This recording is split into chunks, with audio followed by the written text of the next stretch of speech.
Hello, ഇന്ന് നമ്മൾ കഴിക്കുന്നത് ഗോതമ്പ് ദോശയും പിന്നെ മുട്ട റോസ്റ്റും പിന്നെ ചിക്കൻ കറിയും. കുറച്ച് ഗോതമ്പ് ദോശ ഇങ്ങനെ പിച്ചി അതിനൂടെ കുറച്ച് മുട്ട റോസ്റ്റും കൂടെ ഇങ്ങോട്ട് എടുത്ത് വായിലോട്ട് വെച്ചാൽ നല്ല ടേസ്റ്റ്.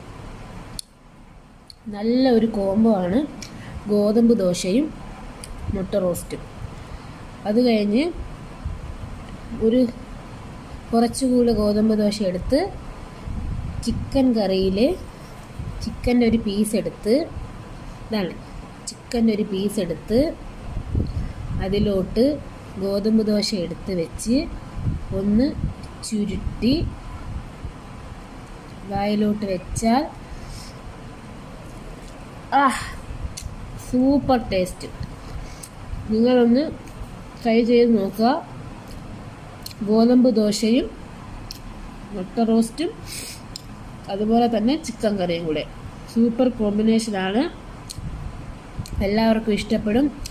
നിങ്ങളെല്ലാവരും ഒന്ന് ട്രൈ ചെയ്ത് നോക്കുക.